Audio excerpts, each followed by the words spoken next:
Hello guys, gals, and other pals. Believe it or not, I am reacting to something today. We're reacting to Vita Carnis. Possibly the best analog horror in the face of the earth. I'm just kidding. It's probably, like, one of the best, if I had to say, next to, the Boiled One Phenomenon and Indela catalog. Anyway, let's get it.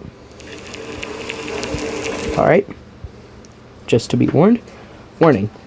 This video talks about and shows the imagery of graphic content like gore, violence, death, flashing lights. Viewers' discretion is advised.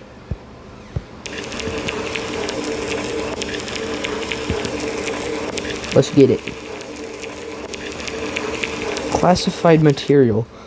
Federal law provides severe civil and criminal penalties for the unauthorized viewing of this footage. I don't know what just happened there. Distribution or display of this video is prohibited. The possession of this footage may lead to investigation of detention if released from custody. The apprehended will face a penalty of $500,000. Damn.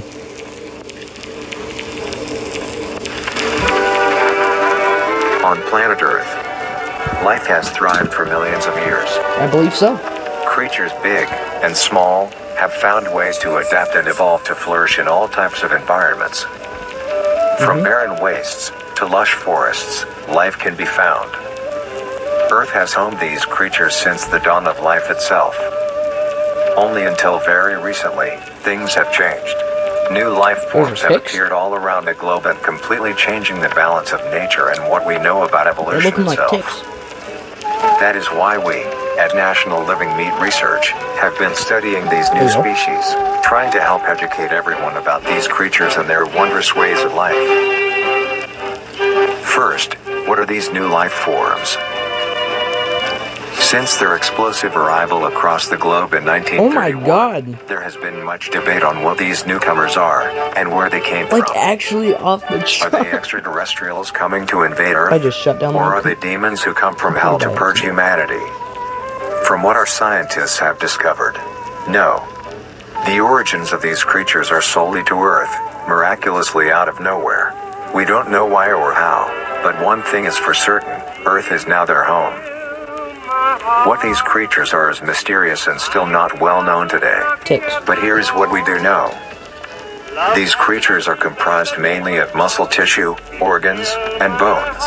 They greatly resemble animals with no skin, or store-bought meat. Because of these characteristics, they have been named accordingly as vita carnis. The carnis species. I remember when I first looked at it, this analog horror, I was like, what does vita carnis mean? It means the life of the flesh. Consume decaying, organic matter, but their main diet is composed of raw meat, not including their carnis relatives. The carnis only appear in places where there is an abundance of crawl, which leads to the first creature of the carnis species, the crawl. The crawl is a growth of meaty tendrils that closely resemble the small intestine, the only difference being the dark red coloration. These tendrils grow in a similar pattern as vines, mold, or fungi. A primary stem structure is the host to divisions of other, smaller branches. And each tendril contains a variety of veins, arteries, and other similar organs used to transport nutrients absorbed from its surroundings. The ends of these tendrils are equipped with organelles used to absorb water and organic matter necessary for growth. The source of these organic materials is mainly found in dirt and soil on surrounding surfaces. Using its root-like tendrils, it absorbs the material and processes it into usable energy. Although, the crawl also obtains energy through another means. Using a sophisticated form of photosynthesis, the dark pigmentation of the smaller branches is ideal for absorbing sunlight, and therefore allowing solar energy to fuel the crawl's growth. Because of its efficiency, it thrives in almost all types of environments, easily what was that allowing little it place right there? spread across the world and can be found pretty much anywhere. Its recent inclusion in the ecosystem has caused many major changes in nature's balance. One may assume that the crow's presence may outcompete any other competitors, but due to its unique life cycle, where old branches fall off and decay into nutrient-rich compost, all forms of life seemingly flourish instead. The crow's abundance grants plenty of nourishment to all animals, from plants feeding on the decayed crawl, herbivores thriving on increased plant population, and carnivores feeding on both the abundant prey, and are able to eat the crawl as well. The presence of all these animals leave behind waste, which will be broken down and consumed by the crawl, and the cycle begins again. This form of symbiosis leads to an environment where all populations thrive. Humanity also uses the crawl to our advantage. Because of the supernatural rate of growth and its richness in nutrients, it has been sustainably cultivated into domestic farms. The crawl is harvested and processed into fertilizer, which greatly increases crop yield and quality. The crawl may also be used as a food source for humans, and reliably so. But due to its unkindly appearance and taste, it has yet to reach cuisine standards. The crawl also plays a very important role in the next creatures that we have been studying. Sometimes, in a crawl-populated environment, a node of meat may develop on one of the branches. This node will fall off and grow into a functioning organism, and go to live on as an independent animal. This leads us to the upcoming species that we will be discussing. The first of these creatures are the trimmings. The trimmings are small animals that resemble it looks like a skin raccoons. They are commonly known to have a plump body, round head, small eyes, nose and ear holes, and an agape mouth. They are also equipped with a diversity of limbs. All individual trimmings are unique, each with a different body shape, number of limbs, and other characteristics. One thing they all share in common is that they are made mostly of meat tissue, and are a maximum of 20 centimeters in length, no larger than a basketball. Its life starts with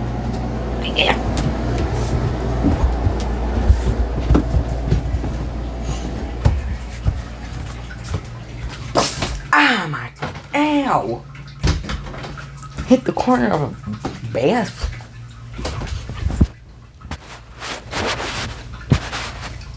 its separation from the crawl. There we go. It will wonder to find anything that is edible and able to consume. Although it is an omnivore, being able to hunt meat and forage for plant matter, trimmings are almost entirely scavengers. Their diet consists of rotting plants and meat, including, but not limited to, fruits, vegetables, roots, seeds, insects, and deceased animals. Although its appearance is unsightly, it is a cowardly creature, only fleeing, screeching, and hiding when threatened. Because of its lack of defensive traits, it lies near the bottom of the food chain, making it easily overpowered and picked off very regularly by predators. Naturally, its population would eventually die out. This is not the case. At Domino's, you can get any 2 medium, 2-topping pizzas. The crawl constantly produces a large quantity of trimming nodes, keeping up their numbers. Naturally, trimmings can be found wherever there is abundant crawl. Trimmings grow at a decent pace, reaching maturity at around 7 months, having a maximum lifespan of 2 to 4 years. Although they are plentiful, humanity has no proper way to implement trimmings into society. Their overabundance has even considered them pests, due to them digging through trash bins and making excessive noise at night. Besides all of this, some people still keep trimmings as you cannot tell me that is not the cutest thing in the world. What the hell? Pets, and relatively domesticate them. Nuisance or not, trimmings are a wondrous creature. From their plentiful numbers, to their skittish nature, they are truly a thing to behold. The next species on our list is the meat snake. The meat snake. The meat snake is a worm-like creature, made of a variety of types of meat, coated in a transparent, skin-like membrane. Its size varies during its lifespan, depending on how much it consumes. When it first separates from the crawl, it is only a few centimeters in length. Eventually, it will reach an average length of 5 meters. Although, under extreme conditions, like natural disasters, war, or plague, it can greatly surpass this length. Sorry. The meat snake's diet consists entirely of dead animals or parts. A meat snake is incapable of consuming a healthy, living organism. The meat snake locates its food by using a tongue-like organ covered in sensors to touch and feel its environment. The sensors catch particles of decaying meat, notifying the meat snake that there is food nearby. This process shares many similarities to regular snakes, hence the meat snake's name. Okay. Once it locates the corpse, the meat snake will open its jaw and swallow the entire body whole. Once the entire body is consumed, the meat snake's stomach will release a variety of chemicals. Some will break down soft tissue like skin, and the connection points between muscles. Others chemicals will then My fish tank is exploding. ferment and preserve the tissue to keep it from breaking down for as long as possible. After that, the remaining flesh and bones will move along the meat snake's tract and slowly be implemented into its own structure, extending the meat snake.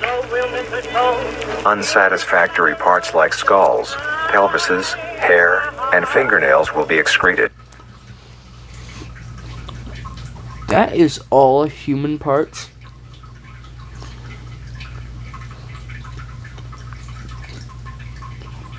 Well, hair is. Never mind. Speaking of skulls, the meat snake will take the skull from the consumed organism and use it as its own. Each meat snake. Whoa! Alright, what is that? That's like a deer or something. No, a dog. That looks like a dog. That looks like a rhino. That's a human. Its own skull, each corresponding to what that one has consumed. During its lifespan, it will swap or replace these skulls if needed. A meat snake's lifespan depends entirely on how much a meat snake consumes. The longest one has lived for was 28 years. The meat snake has no predators and is immune to disease due to its preserving chemicals. The only significant ways a meat snake can die is through starvation, burning, or complete destruction of the meat snake's membrane coating. How do you do that? How do you destroy the coating? Do you burn it off? Or do you just kill it? Puncture a bunch of holes in it. Interestingly, the meat snake is the only member of the carnis family that is able to reproduce. When a meat snake reaches an excessive size, and is in the conditions to do so, it will commence mitosis, splitting itself in two. Then the now two meat snakes will go on their separate ways and live on as two distinct organisms. Meat snakes can only be found in moderate temperature climates, not too hot, not too cold. Their population depends entirely on the amount of corpses available. Where there is death, there are meat snakes. That is horrifying.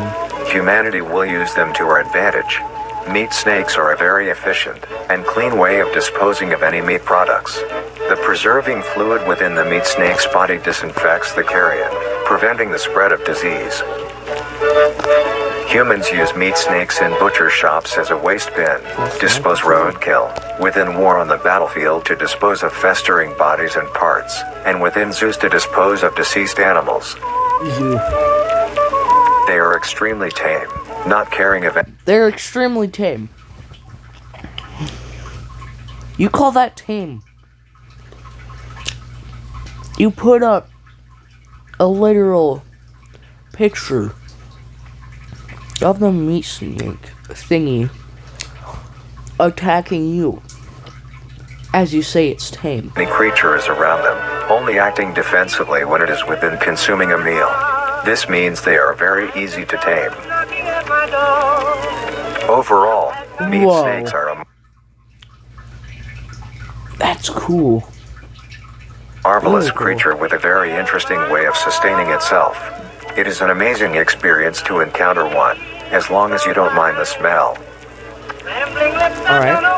Our next creature is the mimic. Ooh. The mimic. The mimic is a bipedal creature That with is not uncanny okay. similarities That is to not okay. humanoid anatomy. They greatly resemble humans without skin, with added exaggerated features. These features include extended finger length, longer limbs, bulging, empty eyes, and their most prominent feature, a wide, teeth-filled smile.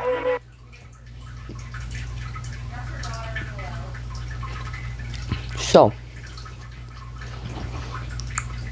if you're watching this, Darian Quilloy, you got some explaining to do. I mean, it's a cool concept, but I'm gonna have nightmares tonight about it.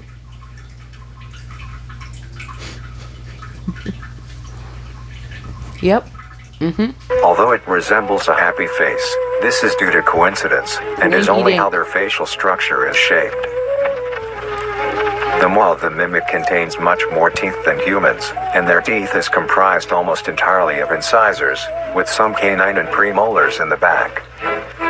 This tooth composition is ideal for biting down onto meat and swallowing chunks whole. A mature mimic's diet is comprised entirely of human flesh. Hi, bud. You got me up? Because Oh, of this, they are God. found solely around human-populated areas. The mimic's life cycle is made of 3 stages. In the first stage, a young mimic separates from the crawl. They closely resemble their trimming relatives, but are thin, sleek, and only have 4 appendages. In this stage, the young mimic will hunt small animals, moving on to larger and larger as they grow. Once large enough, it will begin metamorphosis into the next stage of life. Once fully transformed, it will resemble the description mentioned in the beginning. Its hunting style changes and becomes much more complicated. It now stalks and feeds only on humans. It will locate human-populated area and begin its search for an easy target. New York? To blend in, it may use objects to conceal itself. These include clothing, mannequins, and furniture. How do you hide yourself inside of a mannequin? Tell me now. Tell me. Do you like William Afton it? Do you like... I'd go stick with the clothes. Once a target has been found, the mimic will observe its prey and learn its routine and when it is most vulnerable. This is typically when the human is asleep at night. That Once the is prey is- exactly how I sleep. Floating like half an inch above the bed. Exactly how I sleep. Like, there's no ifs, ands, or buts. Exactly how I sleep. Within position, the mimic will advance silently until it is close enough. The mimic will then execute and immediately begin consumption. Once the mimic has had its fill, it will leave the scene, a fair distance away from the human population, and begin to digest its meal. Although, in the case that a human is awake, a mimic will use a variety of sounds to either lure or Whoa. startle prey into My cornering God. themselves. Once a human is in place, it will swiftly attack and kill the helpless target. Do I have to pause it? Nope. Turns out I don't. Run! Nope, I'm hiding in the bed. Nope, in the closet it is. Turn your flashlight off. Turn it off. Turn it off. Turn it off. Turn it off. That is a white. Turn it off.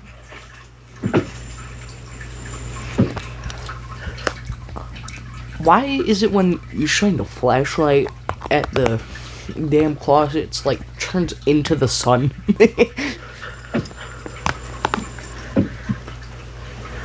Turn your flashlight off. Turn it off.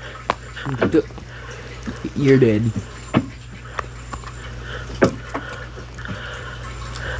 Turn your flashlight off, for Christ's sakes. Trust. Just do it. It's too late. It's giving me anxiety. Oh, yeah. Yeah. You're dead. You're deader than dead.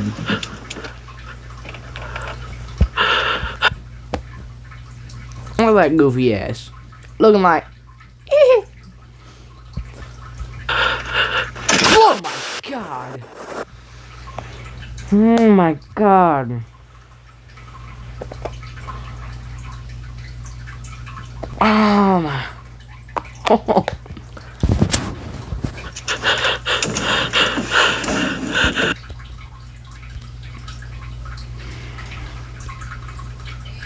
Here, let's just take a moment to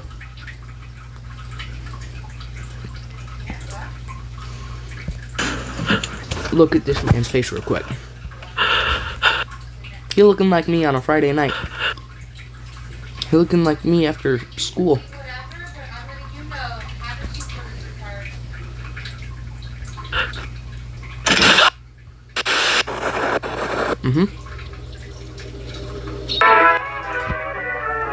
The next stage of the mimic's life cycle has two potential morphs it may develop into. Humor me. If a mimic has a Thank you. consistent supply of food, it will develop more human-like features. It will grow skin. Just imagine he turns like into your bro. He's like, you're like, yo bro, what's up? Like when it's human form, he's like, and you tap him up and you realize his fingers are all long and you're like,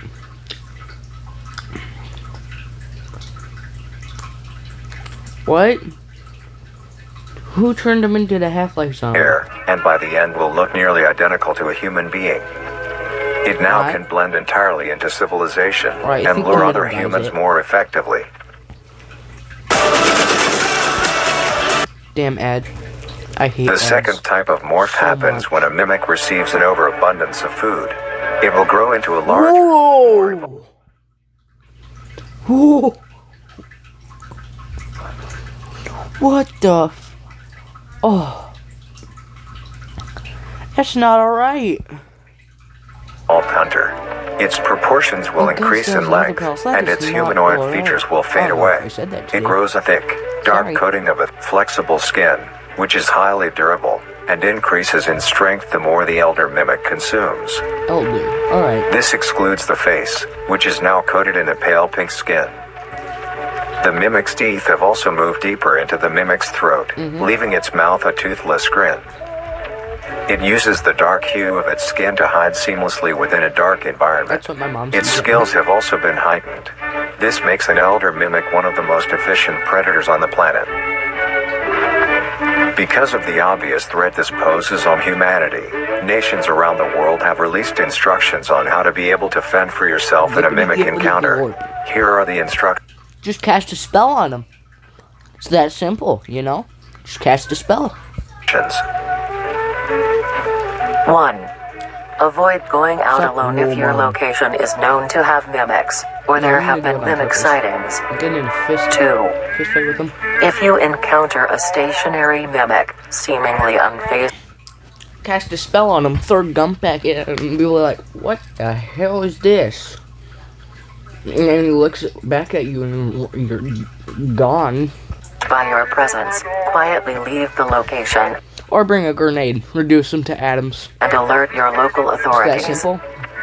3. If pursued by a mimic, get yourself into a position where you are able to flee. Grab Mimics his will left rarely hand. attack if a person has a clear escape route.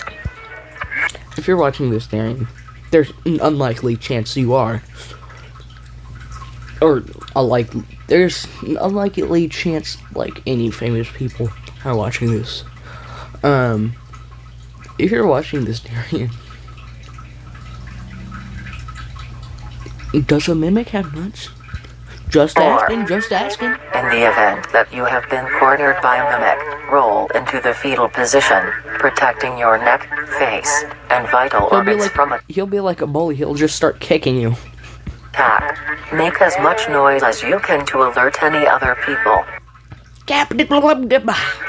5. If you have a weapon, do not use it. A Club him in the head. mimic is fairly resilient, and any strikes or shots on a mimic So you're telling me, good old Desert Eagle, like around right between his eyes, will not blow his head to smithereens? You're telling me his brain won't be spaghetti? If that is so, then yeah. is not effective enough to bring it down in time. Instead, use it as a barrier between you and the mimic to block any attacks. 6. In a situation where a mimic is hunting in the immediate area and is not aware of your position, hide it's kinda somewhere just low, like under a bed or behind other furniture. A mimic Find it will not like linger too something. long to search for prey and will move on. Be safe, and avoid any encounters with a mimic at all costs. Next up, That would wrap it up for today. Let me just go back to full screen. That will wrap it up for today, guys, gals, and other pals. I really like this series. This is the first video I'm doing on it, and I really hope you guys enjoyed. This is the first non-Incredibox video that I've done, which is weird, other than Gorebox, but it's horrifying. Anyway, guys, gals, and other pals, see you next time. Bye-bye.